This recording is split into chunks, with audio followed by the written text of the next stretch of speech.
زيد بعد شوية مسألة بعد شوية. بسم الله الرحمن الرحيم.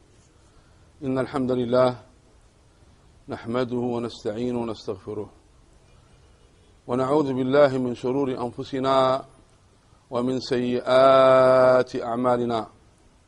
من يهده الله فلا مضل له ومن يضلل فلا هادي له، وأشهد أن لا إله إلا الله وحده لا شريك له، وأشهد أن محمدا عبده ورسوله. يا أيها الذين آمنوا اتقوا الله حق تقاته ولا تموتن إلا وأنتم مسلمون. يا أيها الناس اتقوا ربكم الذي خلقكم من نفس واحدة، خلق منها زوجها وبث منهما رجالا كثيرا ونساء، واتقوا الله الذي تساءلون به والأرحام إن الله كان عليكم رقيبا. يا أيها الذين آمنوا اتقوا الله وقولوا قولا سديدا يصلح لكم أعمالكم ويغفر لكم ذنوبكم، ومن يطع الله ورسوله فقد فاز فوزا عظيما. أما بعد، فإن أصدق الحديث كتاب الله، وخير الهدي هدي محمد صلى الله عليه وسلم، وشر الأمور محدثاتها، وكل محدثة بدعة، وكل بدعة ضلالة، وكل ضلالة في النار. اللهم صل على محمد وعلى آل محمد كما صليت على إبراهيم وعلى آل إبراهيم إنك حميد مجيد، وبارك على محمد وعلى آل محمد كما باركت على إبراهيم وعلى آل إبراهيم إنك حميد مجيد. موضوع الدرس السلفية، هذا هو الدرس الثالث من هذه السلسلة التي نسأل الله أن يجعلها مباركة وأن ينفعنا بذلك في دنيانا وأخرانا. المرحلة السادسة، كنتكلموا احنا على هذه المراحل، ما كيهمناش تجمعها في 3 ولا في 4، تجدون عند بعض الباحثين 3 المراحل ماشي المهم، المقصود الفكرة. كنعرفوا هذه المراحل باش نعرفوا اللي واقع اليوم، الجذور ديال أسباب الاختلاف. أسباب الاختلاف تعرف الجذور ديالها، وتعرف المراحل التي مرت منها الدعوة السلفية. المرحلة السادسة وهي مرحلة النهضة الحديثة، وهي السلفية المنارية والسلفية النجدية. بدأت منذ حوالي 100 سنة لما جاءت النهضة ويزيد. للكلام عن السلفية المنارية وعن السلفية النجدية يجب أن يكون الطالب والباحث على إلمام بالواقع الذي نشأت فيه وظهرت فيه السلفية المنارية والسلفية النجدية. ولعل قائل يقول احنا ماش علاقتنا بالأحداث، لا، ماشي الأحداث كتغير الأفكار، لا، الأحداث كتكون سبب في اختلاف الفتوى. جات أحداث الخليج، واش انتهنا كيوقع الخلاف، أما المنهج في قداسته في عظمته هو واحد. الأحداث لا تغير المنهج، لا، تتغير الفتاوى ووجهات النظر. جاء الربيع العربي كتختلف الأفكار والأقوال والاجتهادات، فماشي الحدث يغير المنهج أبدا، يغير الأفهام والفتاوى والاجتهادات عند أعلام كل مدرسة. فالكلام عن الواقع والأحداث وعن المؤثرات لا لأنها تؤثر في الأصل، لا أبدا. الكتاب كتاب الله والسنة سنة رسول الله والدين دين الله، لا يتغير ولا يتبدل، لكن الأحداث يكون لها الأثر في الاختلاف في الفتاوى، فيختلف أبناء المدرسة الواحدة. كيجي حدث كبير، الاستعمار، سقوط الخلافة، حرب الخليج الأولى والثانية، الحروب الصليبية، أحداث اليوم الربيع، هذه أحداث تختلف فيها وجهات نظر الفقهاء من السلفيين وغيرهم. فلا بد من مراعاة البيئة العامة التي نشأ فيها هاتان المدرستان. أولا ضعف الأمة، ضعفت الأمة وأصبحت الخلافة العثمانية خلافة ضعيفة، وقعت الخلافة في أخطاء كثيرة، وقعت مشاكل، ويعني تربع على مراكز القرار مجموعة من المسؤولين، بعضهم متغرب بعضهم متعصب ضد العرب، وقعت مشاكل كثيرة أدت بذلك إلى سقوط الخلافة. والناس كلهم اللي كانوا ينتقدوا الخلافة وينتقدوا السلطان والخليفة، والناس اللي فرحوا لإزاحة السلطان عبد الحميد وهو من أقوى ما بقي من الخلفاء العثمانيين وقد طالت مدة خلافته، وعلى عجر الخلافة وبجرها وخصوصا أيام السلطان عبد الحميد كانت لا زالت صرحا منيعا. وفرح الناس وفرح العلماء الكبار، لكن غادي يندموا فيما بعد، هذا هو الشاهد، وكتبوا بأقلامهم الندم وما أشبه الليلة بالبارحة ولا يلدغ المؤمن من جحر مرتين. فجاء حزب الاتحاد والترقي والناس فرحوا به على أنه غادي يجدد ويبدل، ومجموعة من الماسونيين والصهاينة، ثم بعد ذلك أسقطهم كمال أتاتورك وفرح الناس، وخرجوا في الشوارع ومظاهرات في العالم الإسلامي، الناس فرحانين وكتب الشعراء، ثم تبين أنه شيطان مريد واشتد ندم الناس.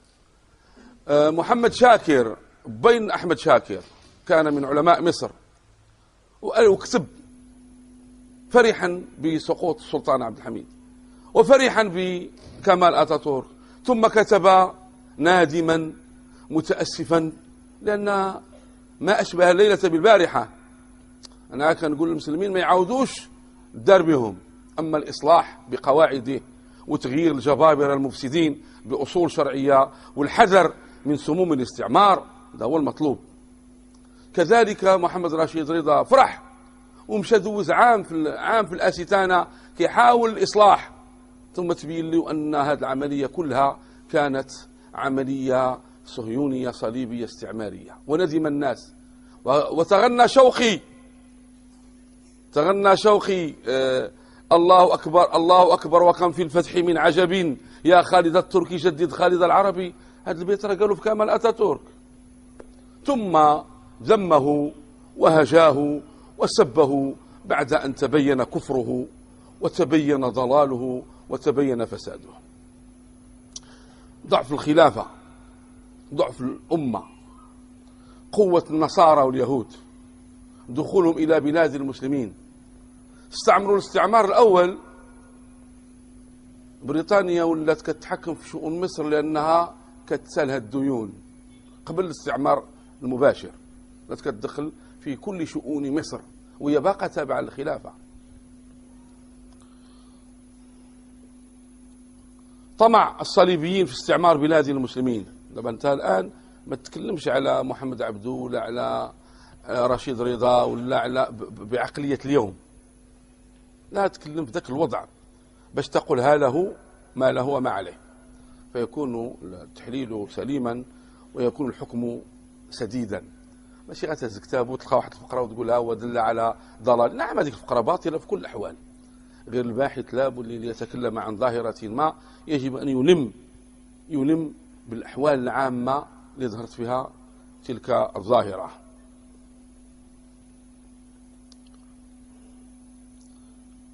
وظهرت تيارات في ذلك الظرف، تيارات تغريبية، مشاو إرساليات، أرسلوا حتى وقع هذا حتى في المغرب، لكن ماشي بالشكل اللي وقع في المشرق.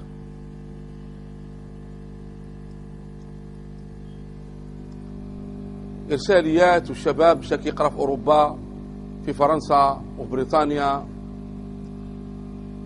وفتحت المدارس الغربية في مصر وفي أرض الشام وفي العراق، يدرسون فيها الطرق الغربية، فظهر تيار غربي إلحادي، وظهر تيار غربي غير إلحادي تيقول خصنا هادشي ديال الغرب ولكن نبقاو مسلمين.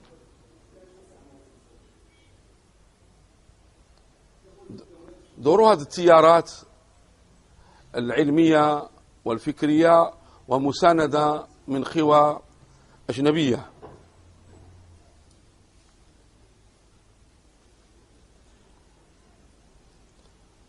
هنا يبحث الناس عن الإصلاح. كنتي لا غادي تقول أنا مع الخلافة مشكلة، كنتي غادي تقول ضد الخلافة مشكلة، خلي من بعد غيندموا كلهم. وإحنا الآن اشتد ندمنا ونريد السلطان عبد الحميد بعجره وبجره الآن.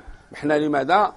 لأن الفتنة كاين فرق بين كلامك عن الفتنة قبل حصولها وكلامك بعد حصولها.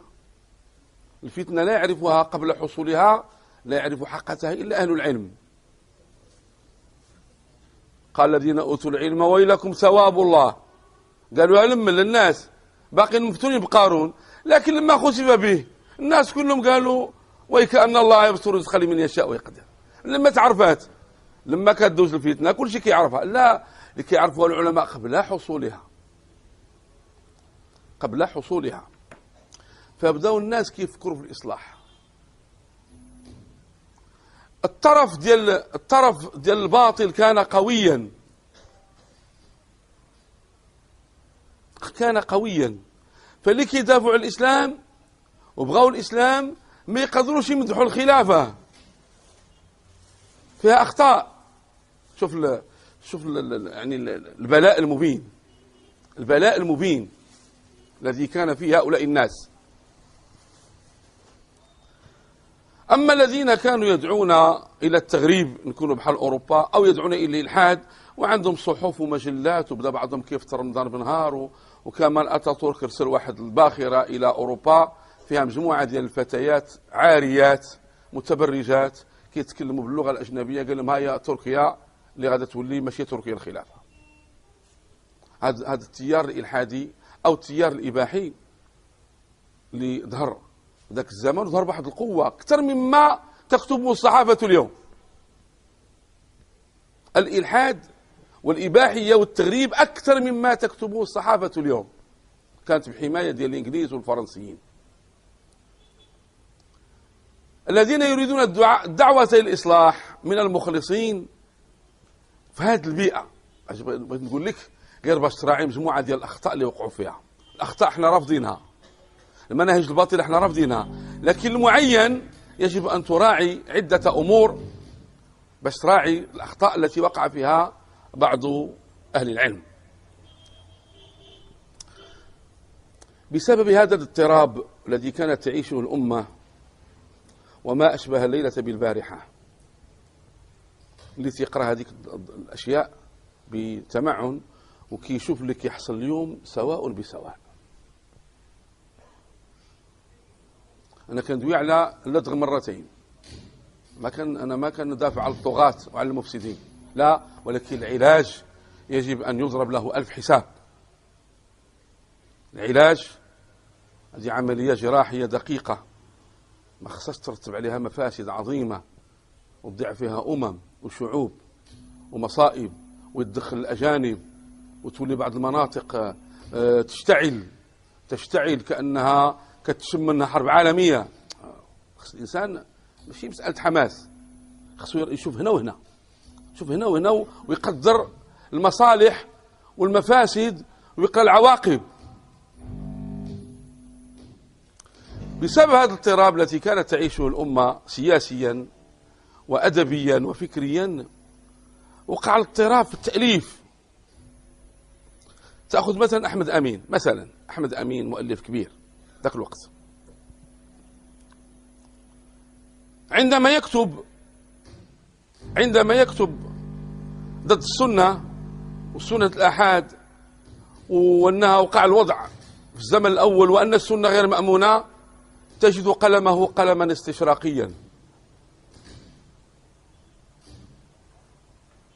ولما تكسب على التغريب ومتابعة الغرب وخصوصا نكونوا بحال أوروبا تجد قلمه تغريبيا. وملي كيتكلم على محمد بن عبد الوهاب وعلى دعوته وكيسب القبورية والخرافة والشعوذة وتيقول هذه دعوة الحق وجاءت لإعادة الأمة إلى ما كانت عليه، يكتب بقلم وهابي. هذا التناقض الغريب لا تجد له تفسيرا إلا أن الأمة كانت في فوضى واضطراب، فكان الإنتاج الفكري وكان الإنتاج الأدبي مضطربا. تقرأ على ما كتبه على محمد عبد الوهاب مع ما كتبه ضد السنة وأن جلها موضوع وأن ما فيهاش المتواتر، قلم استشراقي.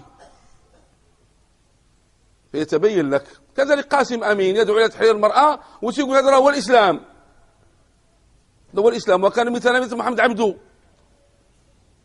فتجد اضطرابا كبيرا تعيشه الأمة بسبب الأحوال العامة. فظهر دعاة الإصلاح في هذا الجو المكهرب، ظهر دعاة الإصلاح. ظهر جمال الدين الأفغاني. جمال الدين الأفغاني يعني الناس اللي ينصتون إلى كلامه وإلى علمه وكان ذكيا، كان ألمعيا، وكان فيلسوفا. احنا الآن عندنا عليه مآخذ كبيرة الآن، لكن الناس التفوا حوله، علماء أجلاء التفوا حوله، لا ينكر ذكاؤه ولا عبقريته، ورحل في بلاد كثيرة، لكن نجحت الدعوة دياله في مصر، مكث فيها 8 سنوات. مشى الهند، مشى الأرض فارس، الأرض العرب، مشى الآستانة، مشى أوروبا، رحلته طويلة. لكن في الآخر حبسه السلطان عبد الحميد أن يخرج من الآستانة، ما سجنوش، ما تبقاش تخرج من تركيا، بعدما تبين له أن الأصل دياله إيراني وأنه خارج يعني فارا من إيران. المهم احنا دابا نتكلموا على الجانب العلمي، دابا احنا كنقلبوا على السلفية المنارية وعلى جذورها. محبوه يمجدونه تمجيدا، ومخالفوه يعني يقدحون فيه قدحا كبيرا. وهو كيقول على نفسه في كتاباته: أنا انتميت للماسونية لما لقيتها قائمة على الإخاء والمساواة والحرية. هذا الشعار ديال من الثورة الفرنسية.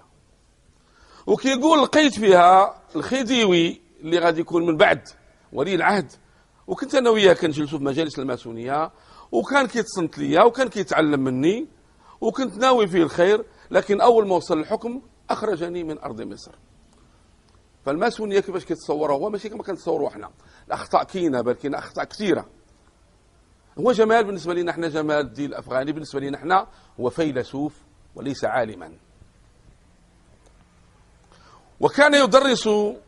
وكان يدرس زعماء النهضة كان يدرسهم كتبا فلسفية بمن فيهم محمد عبده. كان عنده مجالس خاصة، وكان كيجلس في مجلس عام.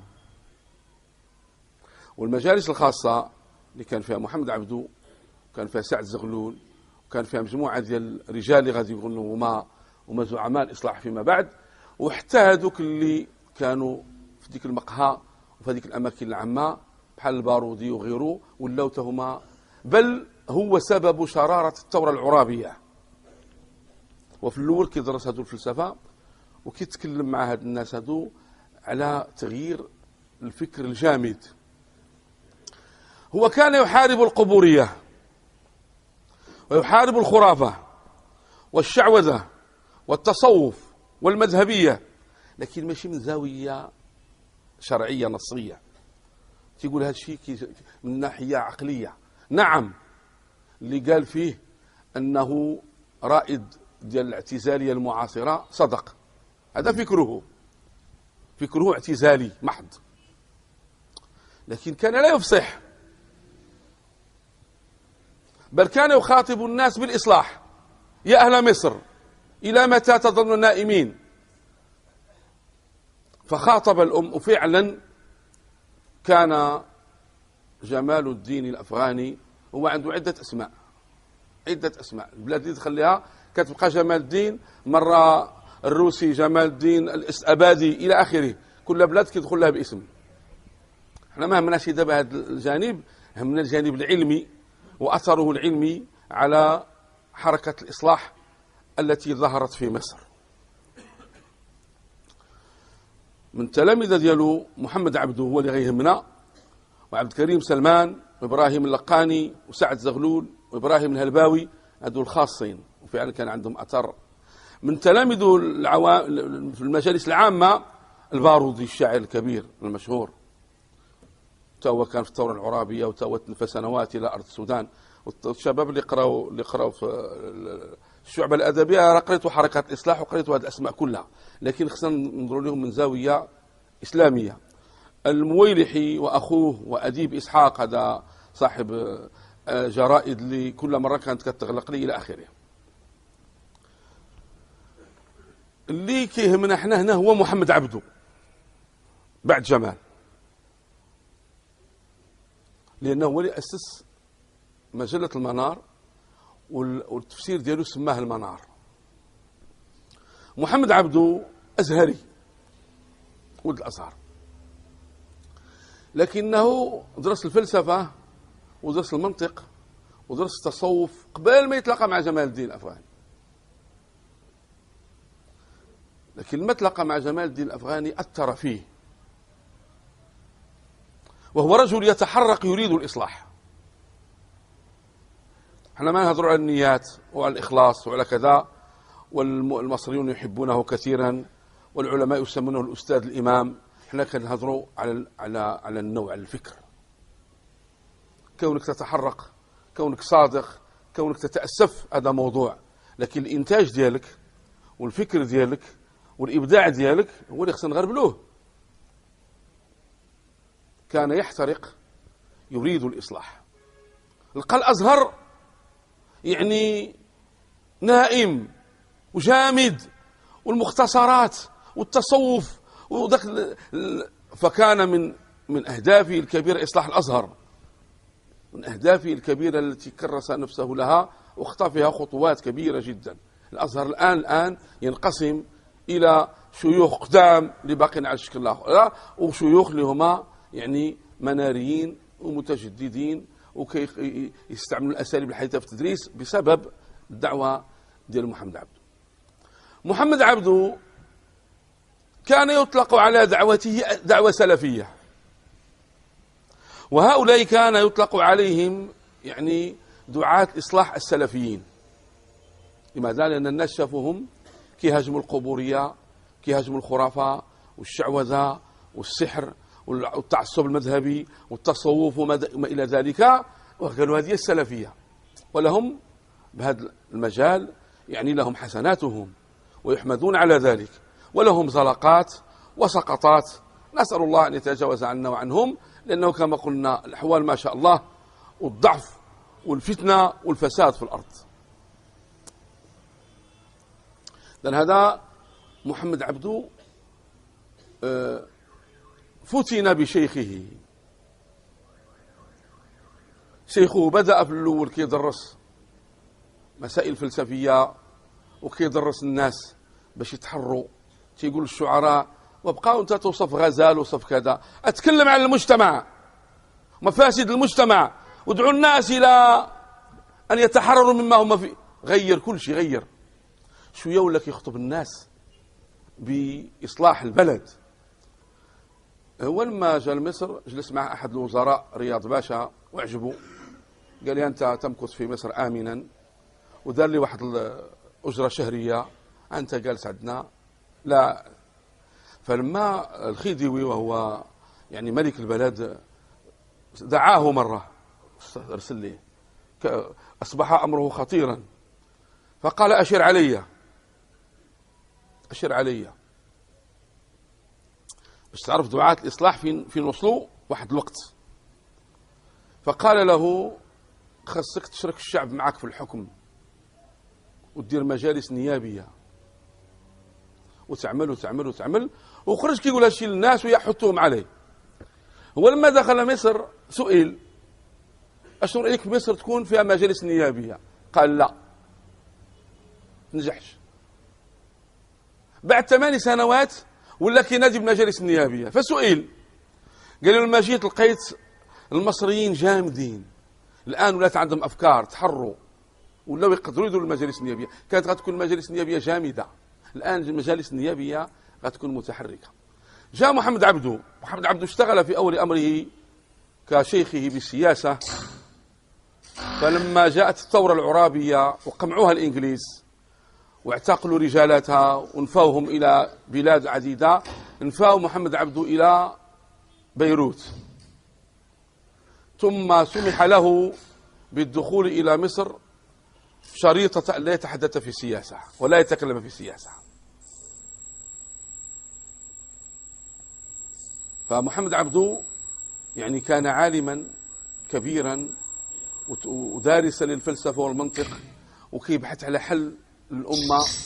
وظهر لي حسب اجتهادي، وهو كلام مردود عليه يرحمه الله، أن الغرب الآن ولا أمر لا مناص منه، فخص البلاد دير هاد المجالس النيابية والانتخابية والدساتير على الشكل الغربي. ما بقوش كيتكلموا، مع أنه رحمه الله لما سأله يوما تلميذه محمد رشيد رضا كما نتكلموا عليه وكان أكثر حماسة منه، قال لي: ما تقول في السلطان؟ على السلطان عبد الحميد، لأنه ولي طول في المدة، ولي كانت أيامه في غاية الأهمية. أما من جاء بعده كانوا غير أموات غير أحياء، من جاء بعده. قال: أنا أبغض السلطان، لكن ما خصناش نثوروا عليه ولا نزيله، لأنه غيديوها الأوروبيين وغيديوها الكفار.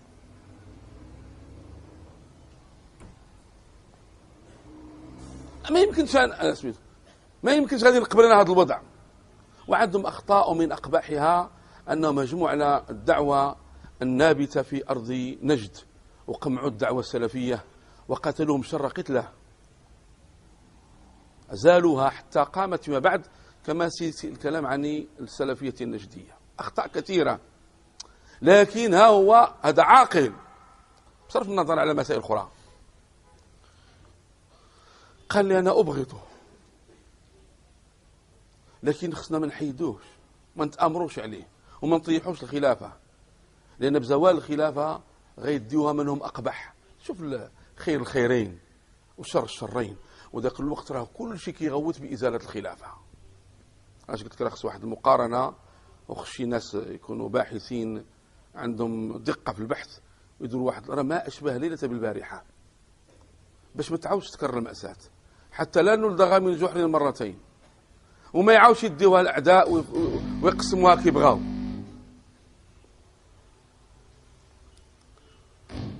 فعيب الشيخ رحمه الله هو تأثره بالغرب،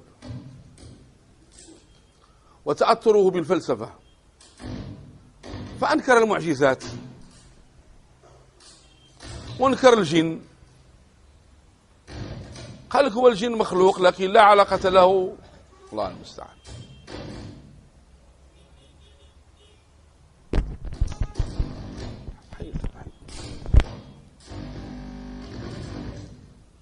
خدم هذه وحده وسد هذا.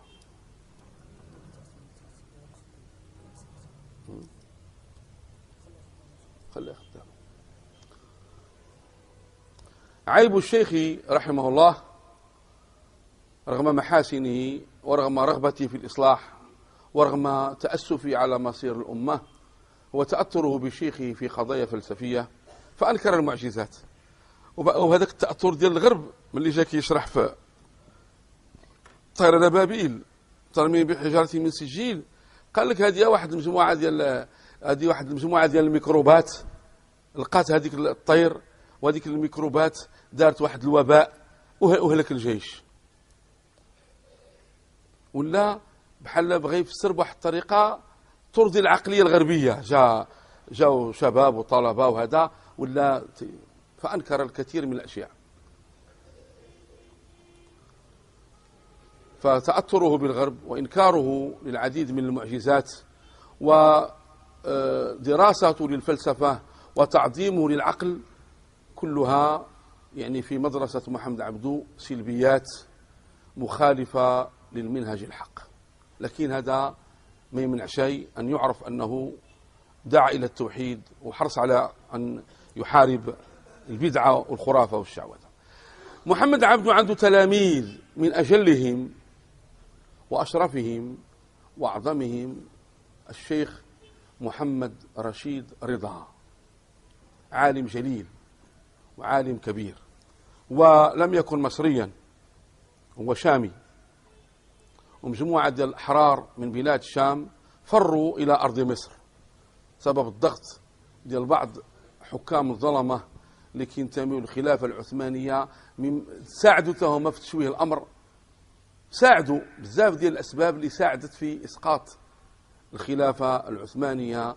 وندم الناس ندما كبيرا على الخلافة العثمانية، على عجرها وبجرها وحنفيتها وخرافتها وظلمها وما إلى ذلك. ندموا عليها الناس لأنها كانت سدا منيعا غير حيدات، وعبث فينا العابثون، واستعمر المستعمرون، وعطل الناس كل ما له علاقة بالشرع. ولت بلاد المسلمين بعيدة كل البعد، كان فيها واحد شوية وكانت هيبة يضرب لها 1000 حساب، إلى حدود إزالة السلطان عبد الحميد.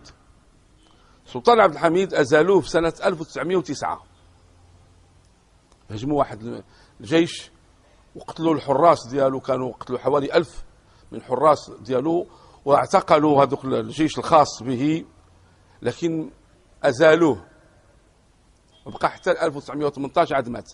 وبداو كيعطيو الحكم لولادو جالسين من 1909 حتى 1924 عاد غادي يدير كمال اتاتورك الجريمه ديال النكره. لكن هذه المده كان اللي كيحكم حزب الاتحاد والترقي،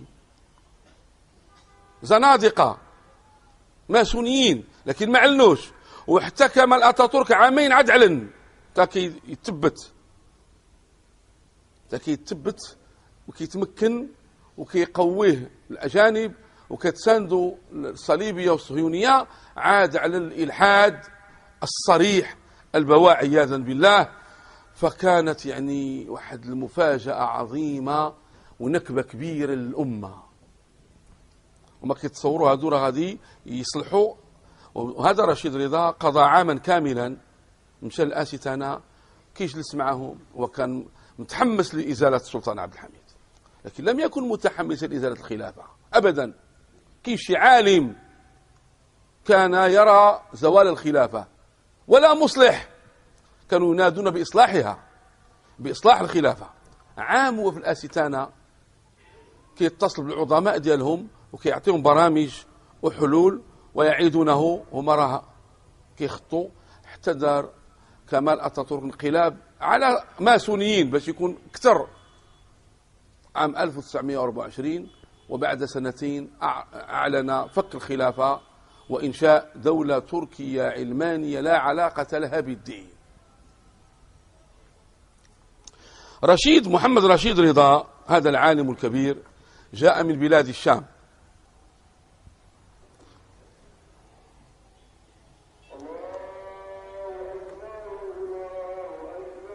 الله أكبر الله أكبر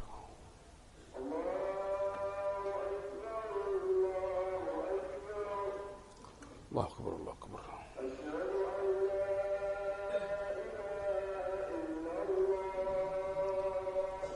أشهد أن لا إله إلا الله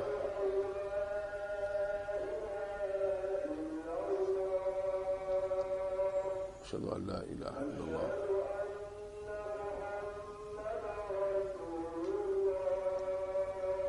أشهد أن محمدا رسول الله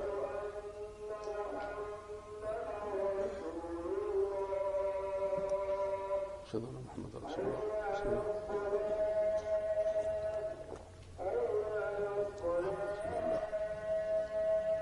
لا حول ولا قوة إلا بالله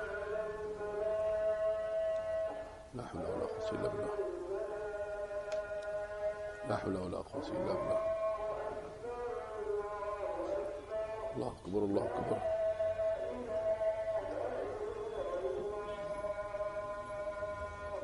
لا إله إلا الله. اللهم صل على محمد وعلى آل محمد كما صليت على إبراهيم وعلى إبراهيم إنك حميد مجيد. إبراهيم إنك حميد مجيد. اللهم رب هذه الدعوة التامة والصلاة القائمة آت محمدا الوسيلة والفضيلة وابعث مقاما محمودا الذي وحدته. محمد رشيد رضا هو عالم وأعلم من شيخه فيما يتعلق بالفقه والحديث والتفسير وعلوم الشريعة. علوم كان عالما موسوعيا، ماشي غير هو اللي جاء من الشام، جات مجموعة كبيرة. الكواكبي أيضا جاء من الشام، محب الدين الخطيب جاء من الشام. وكانت مصر كما قلنا مدام بريطانيا مغرقها ديون، كانت هي اللي كتحكم من الناحية العملية، سيطرة قبل الاستعمار المباشر بعد الحرب العالمية الأولى وسقوط الخلافة وفرقوا الأمة كيبغاوش سيسبكوا. انتم ملي قريتوا عبد الرحمن الكواكبي من زعماء السلفية، قاسم أمين، محمد عبده، هادشي للأسف بعض المؤلفين اللي كيردوا على السلفية كيجيبوا لها الأخطاء ديال هاد الناس. هاد الناس سموا بالسلفية تسمية عامة، ماشي حقيقة شرعية. واحد هاد الأيامات كيتكلم على من المغاربة السلفية ما السلفية، بدا كيهضر على الكواكبي وكذا، ودابا جاب الكواكبي. إطلاق الناس هذا الاسم عليه لأنه كان قلت لكم شافوهم كيحاربوا القبورية وكذا، قالوا هذه السلفية ناس لكن بالميزان الشرعي. هاد الناس هادو محمد عبدو وتلامذته وأقرانه، خلي محمد رشيد رضا، اعتزالية معاصرة. احنا دابا الآن كنتكلموا الله يرضي عليكم على الإنتاج، كما كان ديك النوع المعيرة كنطبقوها في حياتنا، والشروط الممنوعة كنطبقوها في حياتنا. هذا لا يمنع من أن الرجل قد يكون مخلصا، قد يكون صادقا، وقد يبتغي الحق، وقد يريد الإصلاح، وقد يحاول، لكن احنا كنتكلموا عن أخطائه من حيث الإنتاج، مش نسبوه عميل ومجرم، لا، هذا خصلا بدا فيها من بينة، توفر شروط وانتفاء موانع. فهاد الناس كنشوف بعض الناس كيتكلموا في بحال هذيك العبرية، هذيك القناة الصهيونية الكبيرة، كتجيب مجموعة ديال أعداء الدين وكتقول ليه فلان من العلماء هو معروف خرافي، معروف صوفي، معروف هذا سلفي، تقول لهم هذا سلفي، هذا من السلفيين.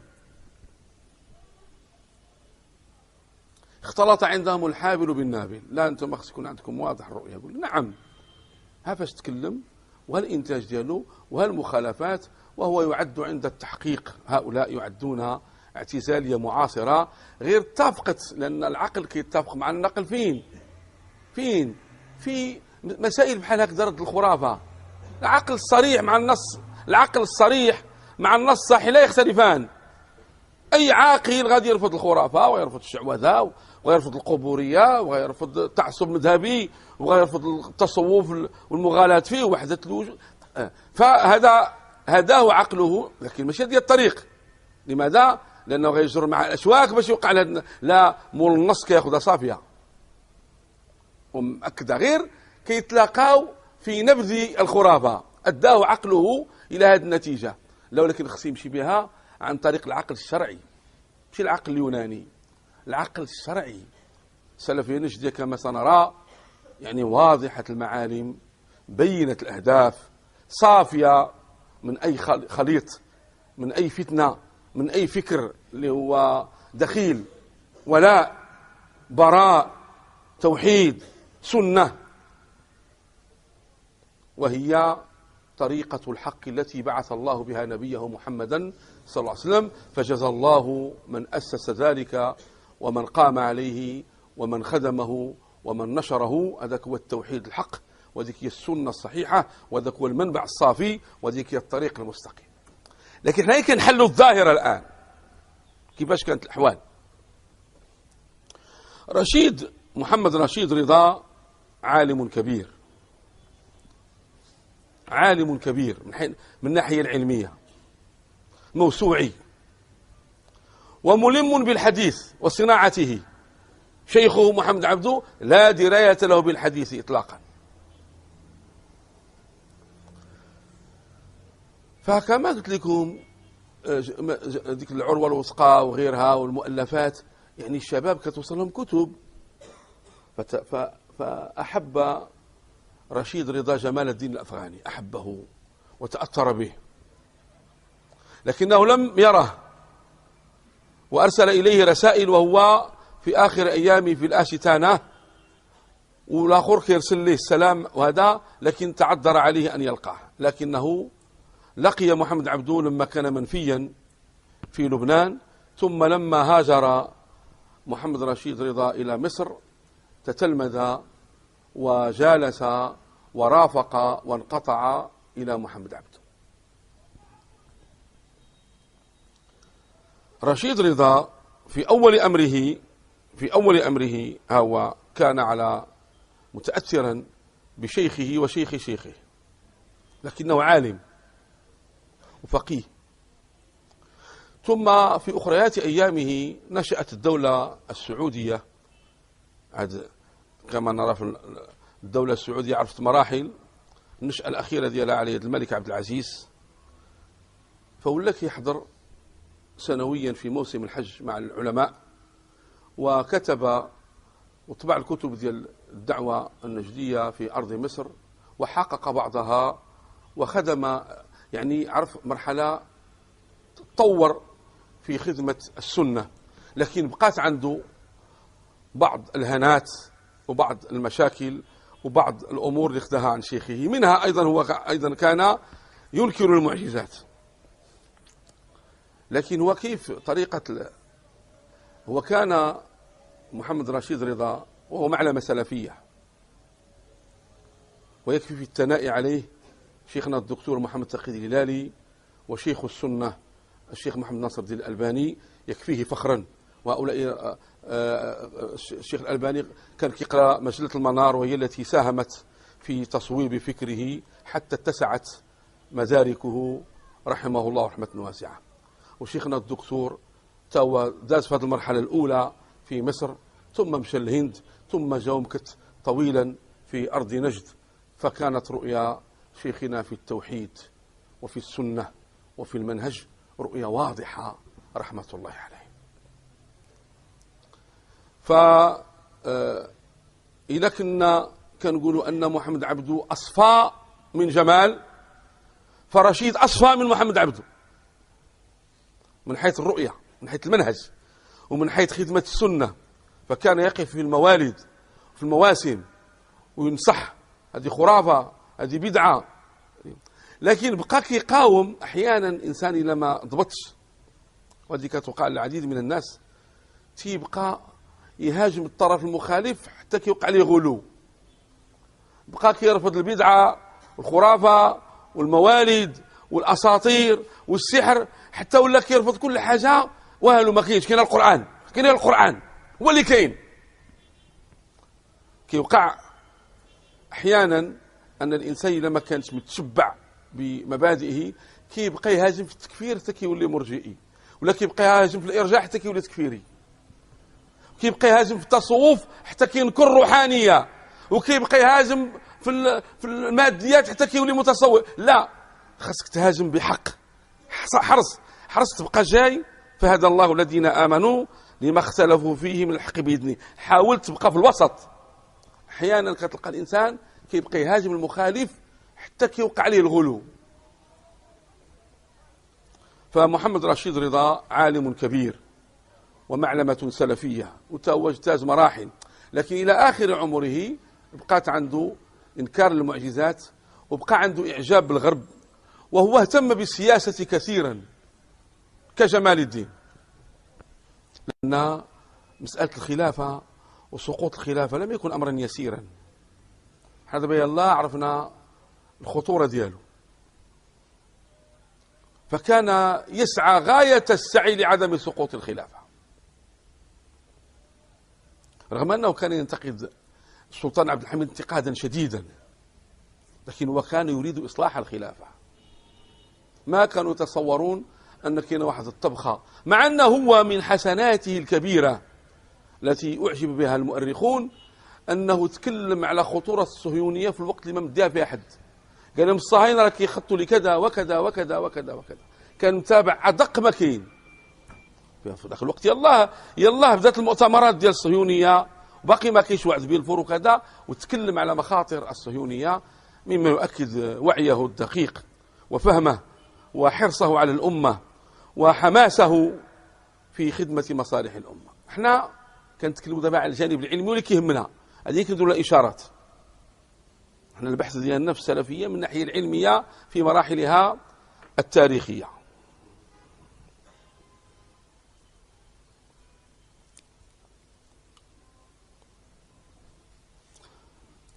هذا التأثر بالغرب لأن خص تعرف ذاك الوقت كيفاش كانوا الناس ضعاف والناس تفتنوا بأوروبا. هذا التأثر بالغرب هو اللي يهلك الحركات الإسلامية المعاصرة، الهزيمة أمام الغرب. فولا تيقول لك نشوفوا كيف نديروا، يعني نبقاو مسلمين ولكن المناهج والطرائق والقوانين راه الغرب هو اللي كاين. نهزموا باستثناء السلفية النجدية لما كانت في أصلها النظيف، وبقي هناك بقية على المنهج الحق، هي اللي عندها الولاء والبراء، سلامة المعتقد، وما كتعرف لا غرب لا شرق، وهم يؤاخذونها على هذا. تيقولوا من المآخذ على السلفية النجدية أنها ما كتعيش الواقع. لا، نعيش الواقع شكل، ويبلعني الواقع شكل، ويسرطني الواقع شكل. السلفية النجدية أنا كنتكلم عليها في مهدها، هي عرفت مشاكل، لكن هناك بقية باقية من المخلصين على المذهب الحق، على المذهب الحق. فهذا التأثر بالغرب هو اللي خلى هذه الأخطاء توقع. لأن خص تعرف ذاك الوقت كيفاش هي دولة الخلافة، كيفاش هما البشوات، كيفاش المشاكل، وكيفاش الظلم، وكيفاش الناس غارقة، الدول غارقة في الديون، والغرب كيفاش غادي بواحد. الناس كلهم بغاو الغرب، اللي كيقراو تما جاو كلشي مقلوب، اللي كيقراو في المدارس الغربية، المدارس باقا المدارس الأمريكية الآن في مصر، باقا الآن في لبنان، وجل الحكام وجل الكبار المسؤولين كلهم مخرجين من هذه المدارس الآن. قاعد اللي كتسمع سمير جعجع وفلان كل شيء مخرج من الجامعات الأمريكية. صار باقا اللعبة غادا، باقا اللعبة سائرة.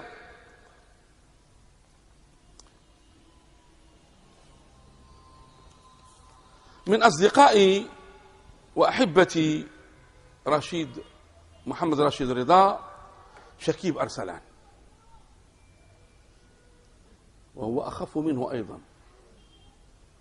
شكيب أرسلان شيخنا الدكتور محمد تقي الدين رحمه الله يحبه كثيرا ويعظمه كثيرا، وقد ذكره في كتاب تقويم اللسانين قال عنه: حلف الزمان ليأتين بمثله، حنتت يمينك يا زمان فكفري. وسمى ابنه شكيبا، والكنية ديال شيخنا هي أبو شكيب. ولد هذا يعني في العراق. أنا واحد النهار شفته هنايا في الحبوس، كنت في المكتبة ولقيته وتعرفت عليه، يعني راه فوق 70. شكيب سماه، قال لنا هو اللي قال لنا سميته على شكيب أرسلان. شكيب أرسلان هو كان درزيا وتاب وحسنت توبته، وهو من معالم السلفية. ولقي، أنا لما قريت التاريخ الحديث ديال المغرب الحديث، لقي علال الفاسي في سويسرا في السعي إلى تحرير المغرب، ودخل هنا عند عبد الخالق الطريس التطوان، وكان من الناس اللي كيسعوا رحمة الله عليه إلى استقلال المغرب من الاستعمار الأجنبي. لكن الرؤية ديالو رؤية سلفية. هذا من أصدقائه ومن محبيه ومن معاونيه، لأن رشيد رضا خلى رغم هذا خلى تلامذة كبار أعمدة السلفية في مصر.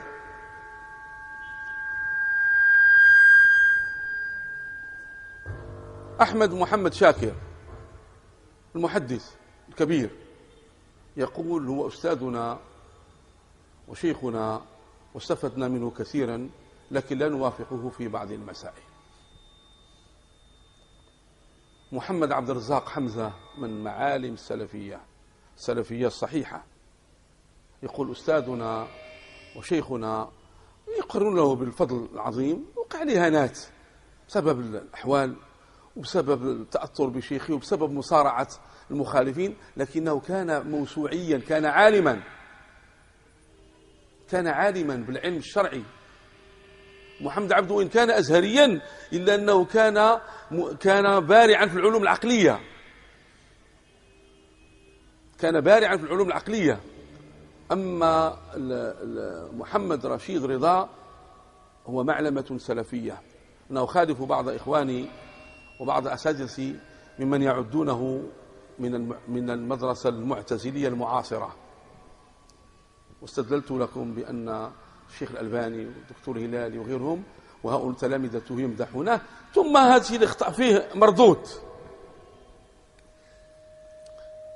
وظهرت في مصر أعلام سلفية كخليل هراس، عبد الرزاق عفيفي، وظهر جماعة أنصار السنة وإلى آخره. احنا عاد غادي نتكلموا على المرحلة التي تأتي فيما بعد باش نربطوها بالواقع ديالنا. احنا نعرفوا علاش احنا وقعت عندنا هذه الانقسامات. لكن السؤال الذي يحير بعض الأذهان: علاش السلفية المنارية ما اصطدمتش مع السلفية النجدية خلال هذه المدة؟ ويستدعيوه ويرحبوا به ويشرح المؤلفات ديالهم ويطبعها.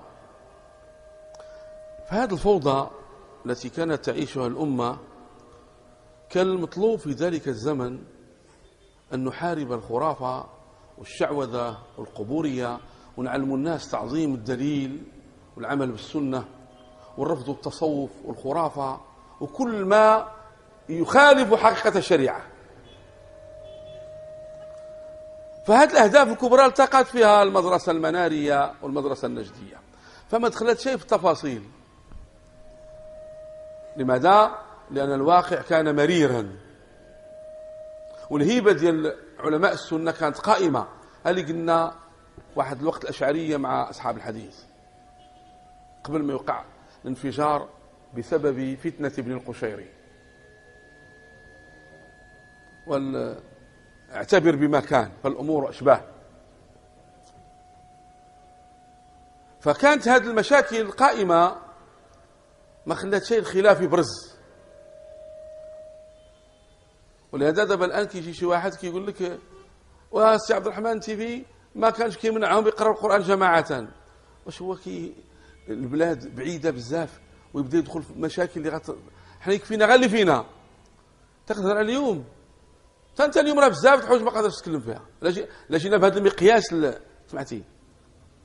فكان في مطلع القرن السابق الهجري الذي يضع اليمنى على اليسرى كان يلعن ويقبح ويبدع. كانوا ملي كيصلوا علماء المغرب كيقبض فيهم واحد شعيب الدكالي واللي كان يضع يمنى على اليسرى، وشكوه إلى السلطان، شكوه للسلطان عبد الحفيظ، وهو من السلاطين اللي كان عنده علم واهتمام بالعلماء، وكلمه قال له: أما هذه يا أمير المؤمنين فلا، هذه لا ما نحيدهاش، رحمة الله عليه، اليمنى على اليسرى ما نحيدهاش. تصبر الدعوة بعد 100 سنة الدنيا كلها وضع اليمنى على اليسرى، تصبر الدعوة. فلم تصطدم المدرسة المنارية مع المدرسة النجدية لأنها كانت كاينة مشاكل أكبر، وحتى مجال الاستقلال كانت مازال هناك مشاكل وكانت مخاطر الشيوعية. فكان المسلمون يتعاونون لإيقاف هذا المد الإلحادي الخطير اللي يبغى يرد الناس لا يؤمنوا بالله ولا باليوم الآخر. وإن كان الغرب الآن ينوب عن الشيوعية في نشر الإلحاد والإباحية وإبعاد الناس عن دينه. السلفية النجدية دابا حنا عرفنا المنهجية، راه باقي غنلقاو الأثر ديالها في السلفية لما نقسموا الآن العصر الحديث، لأن اش غادي يوقع؟ لما تسلط جمال عبد الناصر على الإخوان المسلمين وبدأ يسجنهم ويقتلهم وكذا، غضب الملك سعود بن عبد العزيز، وتأثرت العلاقات المصرية السعودية بسبب ذلك، ففتح الباب الملك سعود، فتح الباب للإخوان المسلمين يدخلوا السعودية، فبدأوا يدرسون في المدارس والجامعات. هذه ينشئ واحد الجيل داخل السعودية. فكان كل من عنده أزمة، بل كيمشيوا بعض الأساتذة كذا وخا ما عندهمش أزمة، وماشي غير من مصر، مشوا حتى من سوريا. فبدأت ظهور أفكار جديدة كما سيأتي بيان ذلك في الأسباب اللي خلت الاختلاف بين المدارس السلفية المعاصرة حتى في أرض نجد نفسها، حتى في أرض نجد نفسها. السلفية النجدية، محمد بن عبد الوهاب رحمه الله إمام مجدد، رجل كبير من عظماء الأمة، يسره الله في واحد الوقت اللي ما كاينش الأمة بعدات عن المعين الصافي، وانتشرت الأضرحة والموالد والمواسم والخرافة وعبادة الأشجار والأحجار والاستغاثة بغير الله والتعلق بخيوط العنكبوت. هذا الشيخ العلم الهمام قام بجولة طويلة جدا ودرس في معاهد شتى، حتى قم درس فيها، يعني النواة ديال الرفض، ودرس في بغداد، ودرس في المدينة، وكاين الأماكن اللي يجلس فيها سنوات. ورجع وقد تأثر بابن تيمية كثيرا جدا وبفقهاء الحنابلة، لأن الحنابلة بقوا محافظين على مسائل الاعتقاد ومسائل التوحيد ومسائل الإيمان وغيرها من المرتكزات ديال العقيدة.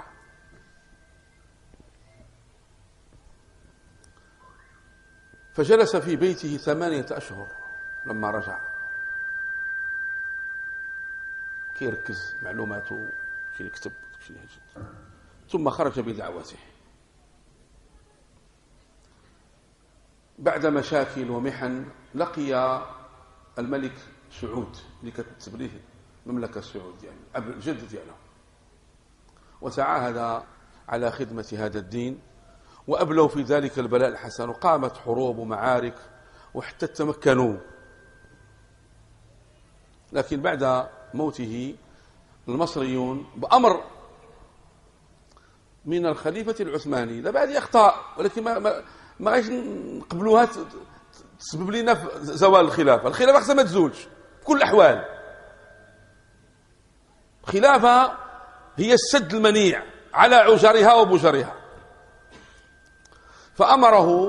أمر محمد علي باشا، وهذا مصيبة أصابت المصريين. لما جاء محمد علي باشا رسلوه الأتراك باش يحكم هذا أوروبي في الفكر، وهو اللي بدأ الدعوة ديال التغريب، هو وأولاده. واحد من أحفاد اسمه إسماعيل كان إسماعيل الخديوي كان أقبح منه في التغريب هذا. فمشات الحملة الأولى وفشلت، ودار حملة كبر منها وقضى على الدعوة السلفية في أرض نجد، وقتل أبناء الشيخ وأحفاده، وقتل العلماء، ووهبه الخليفة جزيرة. كانوا على الجزيرة، قال لي كنعطيك هذه الجزيرة هذه هدية مني لهادشي اللي درتي. هذه الجزيرة غنوض عليها صداع من بعد،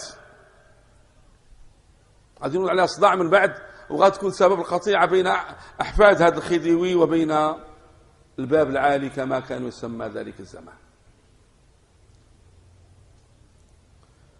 لكن هذه الدعوة حاولت تعود توصل ويتمكن لها مرات، حتى نجح الملك عبد العزيز في ثورته ووصل للحكم ومكن سنة 1902 ميلادي.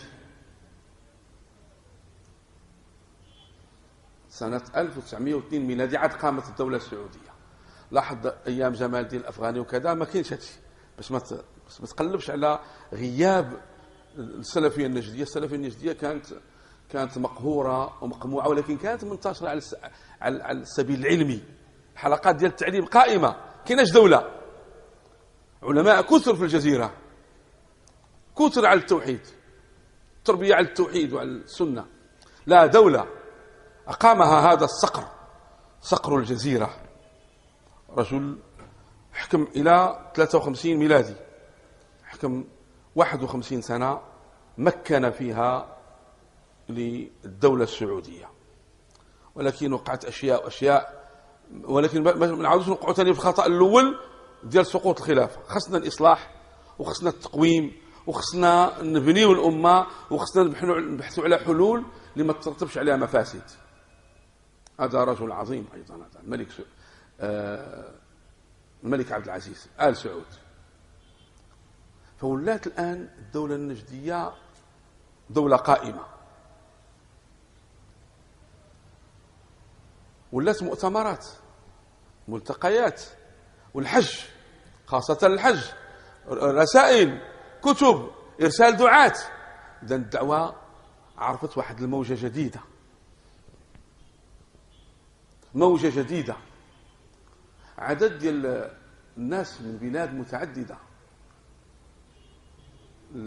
أحد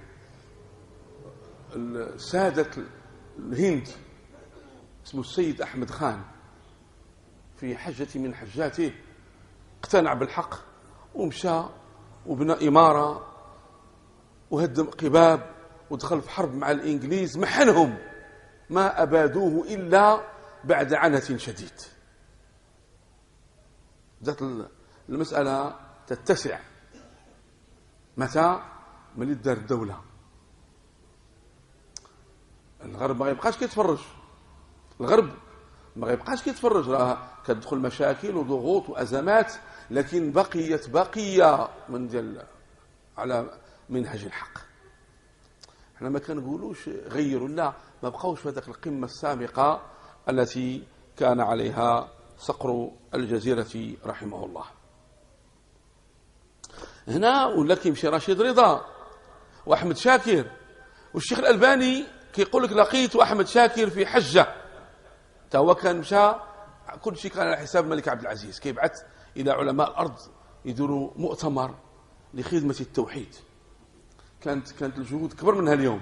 غادي واحد بعد واحد كينقص شوية، ولكن نسأل الله يفرج على الأمة. هذا باش تعرف كيفاش ولا هاد السلفية الآن ولا عندها وجود، ولا عندها دولة. هي كاينين علماء كبار تحت القهر. بعض الإخوة كينزلوا على الخلافة العثمانية ممن يؤلف في بلاد السعودية بسبب أنها دارت لهم هذا الشيء كله وقمعت الدولة وكذا. هي رغم هذا الخطأ الكبير نقول الخلافة العثمانية خير من غيرها. ماشي هي الأمل، لا، الأمل هي الخلافة الراشدة، لكن أحسن يكون الأقل ضررا والأقل مفسدة. أما الأمل بإذن الله خلافة على منهاج النبوة. لكن لما كانش ده الأكمل كتاخذ الكامل، ما كتاخذش كامل كتاخذ الأقرب إلى الكمال. هذا هو العقل الشرعي.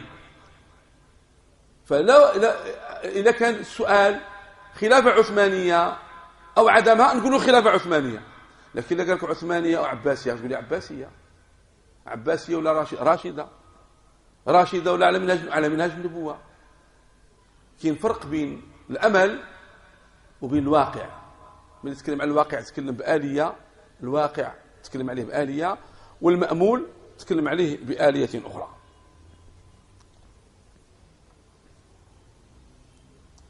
شيخنا الدكتور محمد تقي الدين الهلالي يروي لنا رحمه الله أنه جلس مع الملك عبد العزيز مرات ومرات، لكن وقعت وحشة في آخر الأمر، وحشة عادية، وفي ليلة ديالنا كان شوية عليه الدم صافي، الله يهنيك أنت الملك ديالك، وبقى ماشي أبعده ولا أخرجه، ما بقاش كيحضر إلى مجالسه. فأعجب بالدكتور بعلمه وبفهمه، وكان بين الدكتور وبين علماء السعودية واحد نوع من الوحشة. الدكتور قرأ في المغرب، قرأ في القرويين، ومشى لمصر، ومشى للهند، قرأ في الجزيرة، وجاب الدكتور ديال من ألمانيا بعد ما تعلم الألمانيا وكيتقول لغات. فالدكتور تيقول لهم راه الأرض كروية الشكل، قالوا له مبتدع، طلبة مسكين مبتدع والو مسكين، الله يهديكم. كان يقول لنا مسكين راه ذكر ابن تيمية رحمه الله وجبتها لهم في الرسالة العرشية أن الأرض كرة، وذكر ابن حزم قبله. عباد الله. المهم احنا هذا غير الدكتور محمد تقي الدين الهلالي رحمه الله لقي الملك عبد العزيز وبغاه يصلي بالناس في الحرم. كانت باقا ما كاينش هاد السعوذة والأرضانة والجزائرة والتونسة والمغربة، كانت باقي. فقال لي نصلي بالناس 10 ديال التسبيحات، قال لي بزاف عليهم، قال لي نصلي ب 10 تسبيحات ولا ما نصليش. في لالي ما عنده شيء، الله يهنيك، رحمة الله عليهم جميعا. فكان يذكره بكل خير، كان يذكره بكل خير الملك عبد العزيز. ولا شك أن الملك عبد العزيز قدم خدمات للسلفية والسنة والعلماء، ودارت مؤتمرات وأنشطة، والكتب كانت توزع بواحد الشكل كبير، والأشرطة وما إلى ذلك، كل وسيلة. وإن لم تكن هذه المرحلة، إن لم تكن أنجبت إلا ابن باز كفاها فخرا. المرحلة اللي كانت تكلموا عليها الحمد لله فيها السعدي والعثيمين وشنقيطي وإلى آخره، أنجبت أعلاما عظيمة. شي لو لم تكن ومحمد بن إبراهيم اللي هو المفتي اللي سبق منا سميتو، هذا كان كي ملي مشى الدكتور كان هو كيدرس الدكتور إمام في العربية، كان شكيب أرسلان ومحب الدين الخطيب والمجموعة إذا اختلفوا في أمر لغوي كيرجعوا للدكتور، وكانوا كيسموه أصمعي العصر. قال ما كتعرفوش المشايخ ديالكم، قال اللي صارت لي سمعتوا تسنوا به، تعرفوش الرجال أعلام. فكان يدرس محمد بن إبراهيم العروض، ومحمد بن إبراهيم كان كيدرسوا التوحيد كبير مع كبير، وخذا يدرس وهذا يدرس. محمد بن إبراهيم ما يقولش لي أنا راه هو المفتي ديالو ولا أنا هو القبة ديال السعود، كيقرأ العروض على من؟ على إمام في اللغة، وانت قال لي كيقريه التوحيد. هو معلمة، لا نزيد ناخذها بأسانيدها ومن أحفاد الشيخ محمد بن إبراهيم آل الشيخ. هذا وزير الأوقاف راه حفيد محمد بن إبراهيم، حفيد ديالو، كان أعظم وأعلم، لكن ما كانت شيء الوسائل بحال اليوم. بس محمد بن إبراهيم كانت كلمته وكان ضريرا أيضا، كانت كلمته لا تناقش في أرض نجد. فكان شيخنا رحمة الله عليه يذكره بكل خير. السلفية النجدية وضوح في المنهاج، ما عندنا مشكلة ديال يعني سقوط الخلافة ولا تيارات تغريبية ولا ضغط أجنبي ولا انبهار بالغرب ولا منافسة. قواعد 4، أصول 3، كشف الشبهات، كتاب التوحيد، عاد تدخل تقرأ العلم، تصفى موضوع التوحيد، صفاء في الرؤية، صفاء في المنهج، توحيد خالص، تمسك بالسنة، ولاء وبراء. ولا أنا دابا أنا كنتكلم معك في أصلها، في حقيقتها. دابا الآن بعض المحاضرات كتميع معنى الولاء والبراء بحجة حقها وسيء فهمه. لا، إذا أسيء فهمه يجب أن يقوم فهمه لا أن يميع. وإن كانت هناك بقية باقية ما بدلوا تبديلا جزاهم الله خيرا، واللي غلط احنا نتناصحوا معه ونذكروه ونخوفوه بالله. ما هكذا الولاء والبراء. الولاء والبراء هو حق التوحيد. نهار يتلطخ الولاء والبراء ويتخدش ويتميع راه ما بقى توحيد. ودعوة إلى العلم الشرعي، فتحت المعاهد والمدارس ويحثون على العلم الشرعي في كل مكان ويعاونون على ذلك. وكاين طلبة الآن عند شيوخ اللي هازينهم ماشي الدولة ولا الحكومة، مشايخ. يجي طالب من أي بلاد يقرره ويهزوه الآن في المدينة وفي غيرها. فالحث على العلم الشرعي والتركيز عليه ونشر العلم الشرعي هذا من الأساليب التي تسلكها الدعوة السلفية في أرض نجد. السلفية المنارية كما قلنا كإنتاج ما كاينش وضوح الرؤية، وكاين بعض الخلط، وكاين تأثر، وكاين عوامل دخيلة.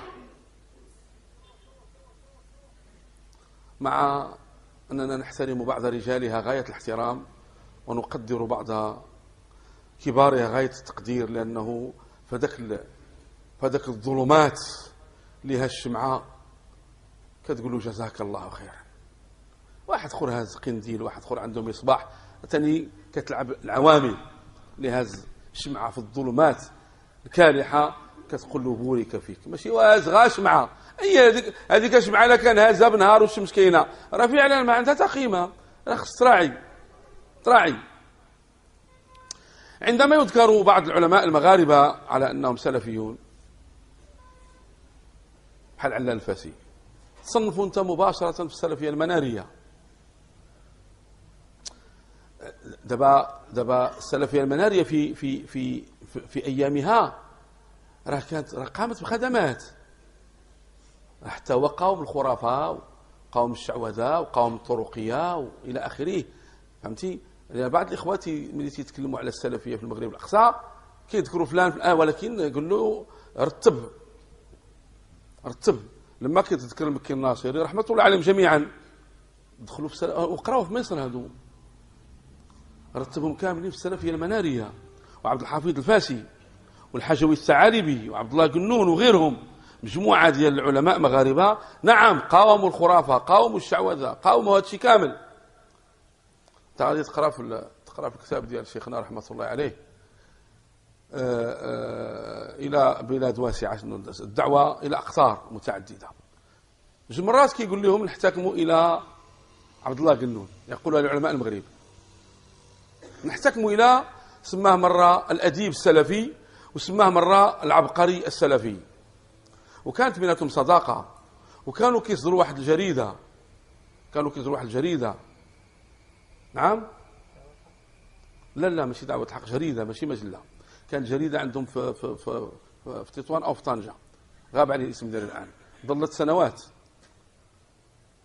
وحكى لنا أشياء كثيرة وقعت بينه وبين عبد الله قنون رحمة الله عليهم جميعا. فهاد الناس هادو فعلا خدموا السنة وخدموا التوحيد وكذا، لكن من واحد الزاوية. لما نتكلموا على السلفية النجدية أو السلفية اللي هي دابا أنا كندير لكم التعابير باش نوريكم واحد المعنى فيه واحد النوع من الخلط، واحد النوع صافي. من بعد غنحيد أنا هاد الأسماء، هذا غير طريقات علمية تقريبية. الدكتور تقي الدين الهلالي، محمد تقي الدين الهلالي، هذا معلمة، وهذا شيخنا، وهذا أستاذنا، وهذا شيخ الجماعة، وله فضل على السنة في هذا البلد وفي غير هذا البلد. راكم سمعتوا الأشرطة وكيفاش العظماء ديال العراق اللي ما عارفين وصلوا، قالوا تحت تلمذتك اللي وصلوا للحكم. سمعتوا سليم الهلالي ومشهور سلمان وغيرهم، للأسف الشديد، للأسف جزاهم الله خيرا، كان أولاده وتلامذوا اللي خصهم يتكلموا هذا الشيء، لكن نابع عنا إخواننا جزاهم الله خيرا. وفي الهند عنده تلاميذ، وفي بلاد بعيدة عنده تلاميذ، تلامذة وكبار. فشيخ الجماعة في هذا البلد، شيخ الجماعة هو الشيخ محمد تقي الدين الحسيني، وسيأتي الكلام عنه مفصلا باش طلبة العلم يعرفوا بزاف ديال الأشياء، لأن كاين بعض الأشياء ما قريناهاش، سمعناها احنا منه باقا ما تقالتش كثيرة جدا. ماشي جالسنا احنا مرة ولا جوج ولا 10 ولا 60 ولا كذا باش تسحب لك لقاء عابر، ولا 100 ولا 120 قال لقاء عابر، ولا لا لا، ولله الحمد والمنة والفضل والكرم. الشيخ عبد الرحمن النتيفي كانت سلفيته واضحة. الشيخ عبد الرحمن النتيفي، أنا باقي ما نتكلم شيء على سلفية المغرب، غير إشارة من اللي جيت لهذا التفريق. هذا المسجد هذا تبنى عام 1946 ميلادية. أول من صلى فيه السي عبد الرحمن النتيفي، هو اللي سماه جامع السنة. لكن ملي تبنى من بعد جامع السنة نسى هذا الاسم، هذا راه الاسم ديالو جامع السنة، وعاودوا حافظوا على هذا الاسم، سماه معلمة. هو أول صلاة الناس القدام هنا في الحي، وشي كان كيحكي لنا السي بوعلي الله ولي برحمة الله. وعنده هو مدرسة هي هنايا في كرجع، مدرسة السنة، السكنة ديالو راه هنايا في نقطة الشمال، باقي الأحفاد ديالو. لكن هو مات في 66، حنا ما دركناهش، لكن دركنا ولده الحاج حسن النتيفي، علامة فاضل فقيه باحث. شيخنا الزبير معلمة سلفية واضحة المعالم بينة القسمات. شعيب الدكالي بالعربي العلوي كذا كيوصفهم شيخنا أبو خبزة بالسلفية النظرية، يأتي الكلام على شيء من ذلك في وقته بحول الله وتوفيقه. الآن اتضحت عندك واتضح عندك علاش ما وقعش الاختلاف. فيأتي الكلام الآن إن شاء الله الرحمن الرحيم على السلفية اليوم. السلفية اليوم في الأسبوع المقبل بحول الله. لكن خلي معك هذا الرصيد التاريخي الذي له الأثر، وخلي أن الأحداث راها كتلعب دور. هذا الحجوي الثعالبي مثلا، حجوي الثعالبي لما بغى يجي الاستقلال وعبد الحفيظ الفاسي، علاش هما منبوذين وما مذكورينش وكذا، كانوا مع ابن عرفة ماشي مع محمد الخامس، فنبذهم الناس. شوف الأحداث كيفاش كتأثر، ماشي كتغير المنهج، مش كتغير المنهج، تؤثر سواء في الحكم على الشخص أو كتأثر في تغيير أفكاره. هذه الأحداث ما يسمى بالإرهاب وما يسمى بالحروب الصليبية المعاصرة وما يحدث للمسلمين الآن، وهذه الأحداث كلها كتأثر فيختلف الناس. فاختلافهم ماشي اختلاف في أصل المنهج، في أفهامهم، في فتاواهم، وفي نظرتهم. هذا الشيء غادي يكون عنده أثر على المدارس المعاصرة، باش نحاولوا حنا نتخلصوا نقلل من هذا الخلاف، ونحاول نبحثوا على الصورة الأمثل المصاحبة. وغيبقى الخلاف، لكن أنت الآن كاين فرق بين أن تخالف شخصا، نخالف الشيخ محمد رشيد رضا ونقدره غاية التقدير، كاين فرق ونحترمه في سعيه. داكشي اللي دار كبير في واحد الوقت كان ظلام، صنتوا الشيخ الألباني كيفاش كيتكلم عليه وعلى المجلة ديالو، ولكن هذا في نفس الوقت لا يمنع فالطلاب ديال الحديث فيهم الإنصاف، ماشي الموازنة، فيهم الإنصاف. تخلطش الموازنة الباطلة لما فيها كلام هي اللي كتكون مشروطة، يجب أن يشترط في ذكر المحاسنات مع السيئات، هذه باطلة، الشرط باطل. الموازنة اللي كتبغي تغطي الباطل بالحق باطلة. كيف فلان راهب إلا أنه كريم وجواد، خلاص ما تستعملش الموازنة لخدمة الباطل. لكن لما تكون لمصلحة شرعية أو دفع مفسدة، سميها أنت الموازنة ولا سميها الإنصاف ولا سميها كذا، ماشي غير يسميوا واحد الكلمة ورفضوها يعني بالكلية. وهذه الأيام راه أبو الحسن المصري رحمة الله حفظه الله، دابا هو الدرس الثالث اللي دار نهار الأربعاء، إما تشدوه في الحلقة الأولى في الرحمة، كيتكلم على الجرح والتعديل وأنعم به وأكرم، يتقن الفن يتقن الفن. كاين بعض الإطلاقات ولكن لابد غادي يرتبها بين العشاءين أو لا، من الوحدة للجوج الليل كيعاودوه. حنا كنشوفوه في الساعة هذا. دابا دار 3 حلقات وتكلم عن الموازنة كلاما جيدا، تكلم عن الموازنة وغير يتكلم على أشياء أخرى. عالم كبير. أرض مصر فيها الخير العظيم، فيها سلفية، فيها تعظيم الدليل، فيها تعظيم التوحيد، فيها رفض التغريب. أجي أنت تضرب على هذا وتضرب على هذا وتضرب على هذا. رشيد رضا ما عادش تقول فيه. لا، خص الإنصاف وخص مراعاة الأحوال التي فيها العالم ومراعاة الأحوال اللي فيها الداعية. فالميزان علاش سماه الميزان؟ هو علاش الذهبي ليتكلم عن الرجال بدقة. فجا اللي بعد منه قال لي أنا نسميه لسان الميزان، ما يتحركش حتى مليمتر إلا بالحق. وصلى الله وسلم وبارك على نبينا محمد، وآخر دعوانا الحمد لله رب العالمين.